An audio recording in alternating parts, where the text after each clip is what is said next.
menaklukkan kota Mekah. Perkenalkan, saya Saidah Nafisa Bedua. Saya Ahmad Ridho Gulo. Saya Ahmad Nopal Gea. Saya Cudinda Putri Aceh.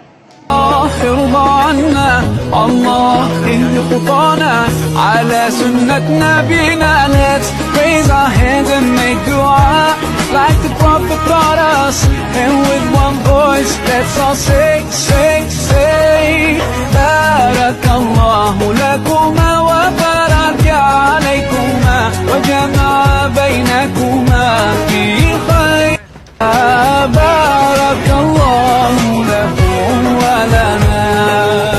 Allah barik lahuma, Allah أدم حبهما, Allah صلي وسلم على رسول الله, Allah تب علينا. Baik, saya akan menjelaskan bagian tahap dan sebab-sebab perang. Tahap dan sebab-sebab perang terjadi pada tahun 8 Hijriah atau 630 Masehi. Sebab terjadinya perang karena kaum Quraisy melanggar perjanjian Hudaybiyah dan menyerang kaum Islam. Saat terjadinya perang, Nabi Muhammad menyiapkan pasukan kurang lebih 10.000 orang. Pasukan masuk Mekah tanpa ada perlawanan yang banyak.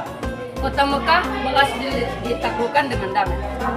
Hasil perang tersebut, kaum Quraisy menyerah, berhala-berhala di Mekah dihancurkan, dan Islam berkembang pesat di seluruh Jazirah Arab.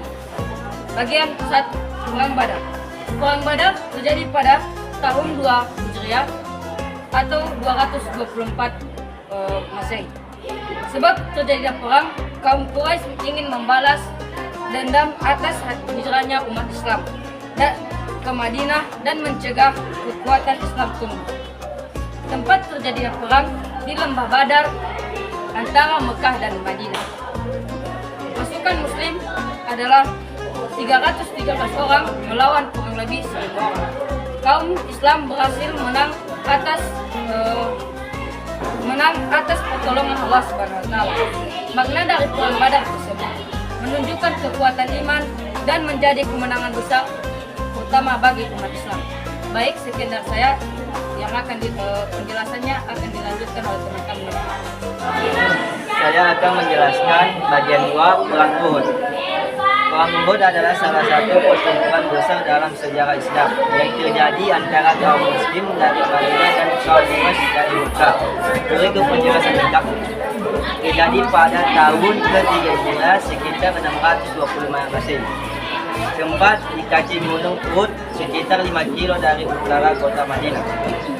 Penyebab terjadinya perang Uhud, perang ini terjadi sebagai balasan kaum Quraisy Mekah atas kekalahan mereka dalam perang Badar. Mereka ingin membalas dendam dan mengembalikan kehormatan yang hilang setelah banyak kaum Quraisy tewas di perang Badar. Pasukan yang terlibat, pasukan Muslim terlibat 750 diantaranya paman. Pasukan Quraisy 3.000 orang dipimpin oleh Abdul Sufyan bin Auf. Hasil dan akibat perang. 1. Kaum Muslim mengalami kekalahan sementara 70 sahabat gugur, termasuk paman Nabi Hamzah bin Abdul Muttalib. Kaum Quraisy tidak melanjutkan serangan ke Madinah dan akhirnya kembali ke Mekah. Saya akan menjelaskan perang Khandaq. Waktu dan tempat terjadi pada tahun ke-5 Hijriah sekitar 627 Masehi. Tempat di sekitar kota Madinah. Nama lain, perang ini disebut juga perang Anzab, yang berarti perang sekutu karena melibatkan banyak suku Arab yang bersekutu melawan kaum muslimin. Disebut perang Khandaq karena kaum muslimin menggali parit Khandaq sebagai pertahanan di sekitar Madinah. Penyebab terjadinya perang Khandaq: 1. Kaum Quraisy dan sekutunya ingin membalas kekalahan di perang Uhud. 2. Suku Yahudi Bani Nakri yang telah diusir dari Madinah menghasut suku-suku Arab untuk menyerang kaum Muslim. 3. Mereka ingin menghancurkan Islam dan Nabi Muhammad sekali untuk selamanya. Pasukan yang terlibat kaum Muslim sekitar 3.000 orang dipimpin oleh Rasulullah. Pasukan sekutu Al-Ahzab sekitar 10.000 orang terdiri Quraisy Ghatafan, dan suku Arab lainnya. Jalannya perang. Pasukan sekutu mengampu Madinah selama satu bulan. Kedua, karena adanya parit mereka tidak bisa menyerang langsung. Tiga, ingin kencang dan badai, ingin sabut tentang Allah, membuat pasukan sekutu menderita dan akhirnya mundur. Setelah itu, pengkhianatan Bani Quraisy, suku Yahudi dalam Madinah, ditindak oleh kaum muslim sesuai hukum pada masa itu. Hasil perang, kaum muslimin menang tanpa pertempuran besar. Pasukan sekutu akan menembus pertahanan Madinah. Setelah perang ini, kaum Quraisy tidak lagi menyerang Madinah secara langsung. Dilanjutkan oleh Sairah penjelasannya. Sekarang bagian kedua yaitu B. Fathu Mekah. Fathu Mekah atau pembebasan Mekah adalah peristiwa penting dalam sejarah Islam yang terjadi pada tahun 8 Hijriah 630 Masehi. Yang pertama, di sini saya akan membahas tentang keinginan kembali ke Mekah. Fathu Mekah merupakan keinginan Nabi Muhammad SAW untuk kembali ke Mekah, yakni kota kelahirannya, dan membebaskan kota suci tersebut dari kekuasaan kaum Quraisy. Beliau ingin mengembalikan hak-hak umat Islam dan mengembalikan kota Mekah ke tangan umat Islam. Nah, ada dua faktor yang membuat Nabi Muhammad ingin menguasai kota Mekah. Yang pertama, karena Mekah sebagai pusat keagamaan bangsa Arab dan merupakan cikal bakal Islam dikenal dunia luar. Yang kedua, karena jika kaum beliau sendiri yakni Quraisy dapat diislamkan, Islam akan lebih mendapat dukungan yang kuat. Karena apa? Karena kaum Quraisy memiliki kekuasaan dan pengaruh yang besar. Nah, yang kedua, saya akan membahas tentang sebab terjadinya Fathu Mekah. Pada tahun 8 Hijriah, Nabi Muhammad SAW memutuskan untuk melakukan ekspedisi ke Mekah dengan tujuan untuk membebaskan kota Mekah tersebut dari kekuasaan kaum Quraisy dan mengembalikan hak-hak Islam yang telah dirampas. Ekspedisi ini dipacu oleh beberapa faktor, antara lain yang pertama, perjanjian Hudaybiyah yang dilanggar oleh kaum Quraisy. Yang kedua, penyebaran dan penganiayaan terhadap umat Islam di Mekah. Yang ketiga, keinginan Nabi Muhammad membebaskan Mekah dari kekuasaan kaum Quraisy dan mengembalikan kota suci tersebut ke tangan umat Islam. Baik, sekian dari penjelasan saya, dilanjutkan oleh Indah. Baik, di sini saya akan menjelaskan bagian 3 dan 4, yaitu peristiwa penaklukan kota Mekah. 1. Latar belakang.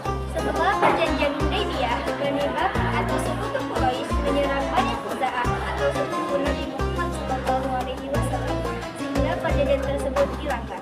Bani Khuza'ah meminta bantuan Nabi Muhammad SAW untuk memenuhi mereka.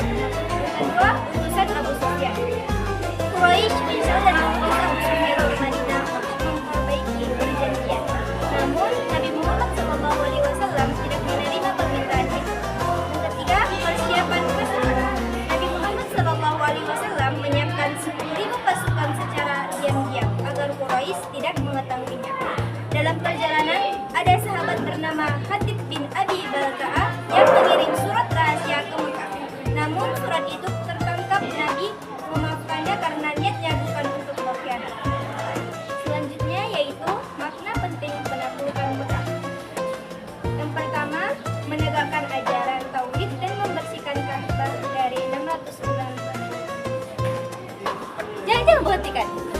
Terus hentikan. Lanjut aja lagi dari tadi. 1, 2, 3. Selanjutnya yaitu makna penting penaklukan Mekah. Yang pertama, menegakkan ajaran tauhid dan membersihkan Ka'bah dari kedok 60 berhala. Yang kedua, menunjukkan kasih sayang dan kebesaran hati Nabi terhadap musuh. Yang ketiga, menjadi tanda kemenangan besar Islam dan besarnya umat Islam di bawah ajaran Allah SWT. ديننا حياة ديننا عطاء والكون من ضياه يستلهم الصفاء ربنا ارتضاه لنا كامل تمام قد جاء بالسلام والخير للأنام وأنا به رضيت وبنوره هديت سأظل ما حييت أقول في دعائي رضيت بالله